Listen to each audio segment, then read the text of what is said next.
안녕하세요. 이번 영상은 네이버 웹툰 하루만 네가 되고 싶어에서 메데이아와 함께 투톱 여주인공 자리를 차지하고 있는 푸시케폴리의 TMI에 대해 알려드리고자 합니다.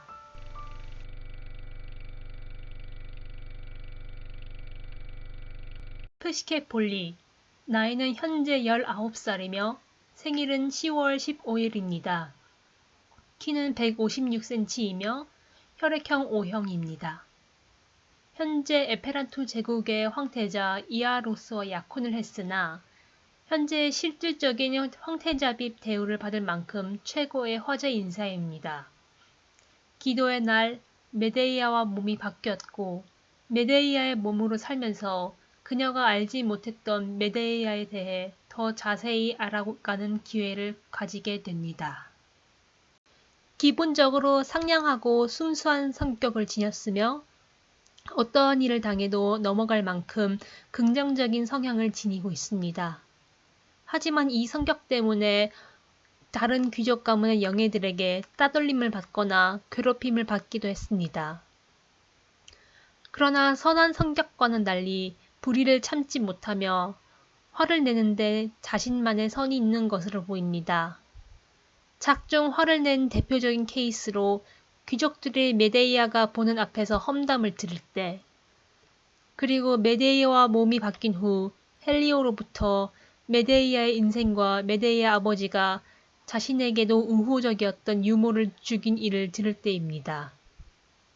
메데이아만큼 아니지만 연기력과 임기응변이 뛰어난 편입니다. 메데이아를 오랫동안 지켜본 헬리오는 몸이 뒤바뀐 푸시케를 보면서 메데이아를 완벽히 소화해낼 수 있을 거라는 의문을 가지기도 했으나 동시에 메데이아의 모습으로 위기를 헤쳐나갈 잠재력이 있다고 평가했습니다. 또한 과감한 면도 가지고 있습니다. 메데이아의 사정을 들은 후 메데이아에게 온 헤넬의 왕이 청혼을 하러 저택에 방문했을 때 메데이아에 빙의한 푸시케는 메데이아의 아버지 앞에서 난간 위에 선 후 협박을 보였습니다. 이 소식을 들은 푸시케의 몸에 빙의된 메데이아는 통쾌하다고 웃었고 푸시케가 힘든 싸움을 한다면서 그녀를 칭찬하기도 했습니다. 단행본 설정 시트지에 의하면 모두에게 사랑받고 모두를 사랑하는 캐릭터라 명시되어 있으며 그만큼 타인을 자신의 편으로 만드는 데 능합니다. 이 능력 덕분에 본래 몸으로 돌아온 메데이아가 하인들의 전폭적인 신뢰를 얻었으며 훗날 그녀가 아버지를 재판에 회부하는 데 작지만 중요한 도움이 됩니다. MBTI 유형은 ENFP입니다. 이름 푸시케는 그리스 로마 신화에 나오는 공주 푸시케에서 따왔습니다. 푸시케는 미와 사랑의 여신 아프로디테보다 더 아름답다는 찬사를 받을 만큼 엄청난 미인인 동시에 그로 인해 아프로디테의 미움을 받은 여인이기도 합니다. 또한 사랑의 신 에로스가 사랑한 여인인데 이는 작중에서 푸시케가 신의 사랑을 받는 아이로 묘사되는 것과 비슷한 맥락을 지니고 있습니다. 또 다른 모티프로 공주 글라우케 혹은 크레우사가 있습니다. 이 공주는 코린토스 출신으로 메데이아와 결혼한 이아손이 권력을 위해 메데이아를 쫓아내고 새로 들이려 했던 여인의 정체입니다. 이 사실을 알게 된 메데이아는 결국 공주에게 독이 묻은 옷과 장신구를 보내 죽게 만듭니다. 이름 푸시케는 그리스어로 숨결, 영혼이라는 뜻을 지니고 있습니다. 신화에서 푸시케는 결말에 에로스와 결혼하고 신들의 음료 넥타르를 마시면서 신이 됩니다. 그리고 그녀의 상징은 영혼을 상징하기도 하는 그리고 자신의 이름과 어울리는 나비입니다. 이를 반영한 거지 푸시케의 주변엔 나비가 날아다니는 모습을 볼 수 있고 장신구 중 나비 모양을 한 것도 볼 수 있습니다. 모두에게 사랑받고 모두를 사랑하는 캐릭터답게 아름다운 외모를 지니고 있습니다. 금발 곱슬머리에 페리도트 같이 반짝이는 녹색 눈을 지녔습니다. 단행본 설정 시트지에 의하면 어디에 있든지 군중에 섞여 있을 때에도 주인공이다 라는 생각이 들 정도로 화려하게 디자인을 했다고 합니다. 눈은 녹음에서 금발은 황금 양털에서 따왔다고 합니다. 참고로 이 황금 양털은 그리스 신화에서 메데이아의 고향 콜키스의 보물인데 이 양털을 지닌 자는 번영할 것이고 빼앗긴 자는 쇠퇴할 거라는 예언이 있었습니다. 우수랄 프시케의 힘을 생각하면 상당히 의미심장한 부분입니다. 전체적인 이미지는 태양 같다고 묘사됩니다. 이 역시 그리스 신화와도 연관이 깊은데 메데이아의 친할아버지가 바로 태양신 헬리우스입니다.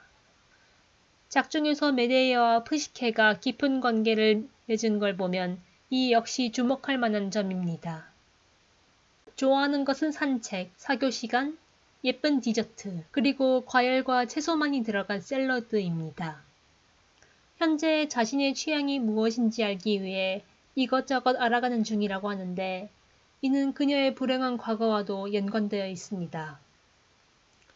싫어하는 것은 정막과 불합리입니다. 메데이아를 험담한 귀족들을 꾸중하고 이아로스로 인해 친구 메데이아의 평판이 떨어지자 잘못된 것을 잡아야 하지 않냐는 질문을 한 것도 이에서 비롯된 것입니다. 선천적으로 상처를 치유할 수 있는 신성력을 지니고 있습니다. 나중에 밝혀지지만 해당 힘은 치유의 힘을 지니고 있기도 하지만 동시에 타인을 해할 수 있는 힘이기도 합니다. 이는 마음에 따라 달라지는 원리를 지니고 있는데 사랑과 믿음의 마음을 지녔을 땐 치유의 힘을, 분노와 불신의 마음을 지녔을 땐 파괴의 힘으로 바뀌는 방식입니다. 하지만 이 힘으로 인해 이아로스의 표적이 되었고 그로 인해 황태자비 경합대회가 조작된 것도 모자라 이아로스의 사주를 받은 저택의 하인들의 감시를 시시각각 받게 됩니다. 또한 이아로스는 그녀 곁에 신성력을 저장할 수 있는 성물을 두어 그녀를 죽임으로써 신성력을 손에 넣으려 하고 있습니다. 폴리백작 가문의 외동딸이며 가족관계로 아버지와 어머니가 있습니다. 신성력을 지니고 태어났기에 16살까지 가문 저택의 지하실에서만 지냈으며 주로 어머니와 같이 지낸 듯 합니다.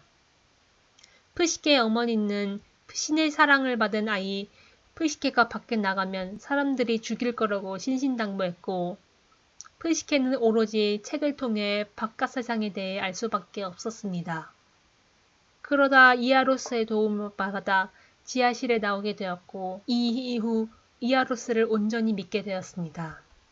하지만 이아로스는 이미 프시케의 신성력에 대해 알고 있었고 그녀가 말을 듣지 않을 때면 지하실에 다시 가두겠다는 협박을 일삼아 그녀를 통제합니다. 17화에 나온 프시케의 어머니의 몸에 멍이 든 모습이 공개되었습니다. 후에 사이좋게 있는 모습이 나오면서 프시케의 부모님에 대한 의문이 생기기도 했습니다. 또한 폴리 가문에 대해 아직 많은 것이 밝혀지지 않았습니다. 다만 한 가지, 에페란토 제국을 지탱하는 두 세력 중 하나인 교황파 혹은 신전과 관계에 있다는 사실만 밝혀졌습니다. 나머지 한 세력은 황제파 혹은 황실인데 신전과 황실 사이는 매우 나쁘다고 합니다.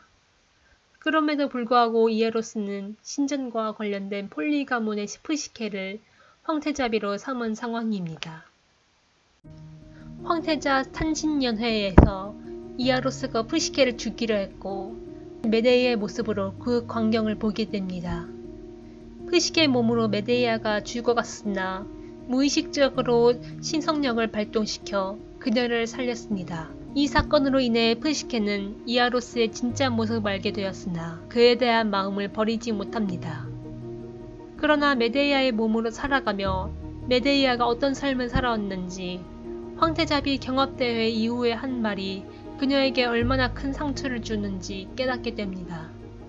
그리고 이아로스가 벨리아르가의 저택에 쳐들어온 그로부터 농락의 말을 듣게 됐고 이아로스가 자신을 진심으로 사랑하지 않았다는 사실에 알고 분노하게 됩니다.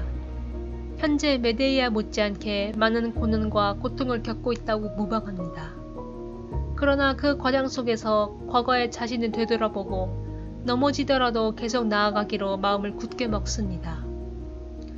그 과정 속에서 자신의 신성력에 대한 비밀과 몸을 바꾸는 방법도 어렴풋이 알게 되죠.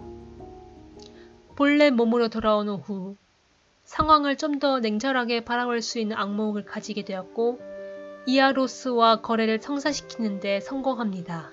아직까지 상황에 많이 휘둘리는 모습을 보이나 다행히도 메데이아가 그녀를 찾아가 위로해 줌으로써 용기를 줍니다. 그리고 메데이아가 몸을 바꿀 만큼의 위기에 처했을 때 그 자리에서 결단을 내릴 정도로 성장한 모습을 보입니다.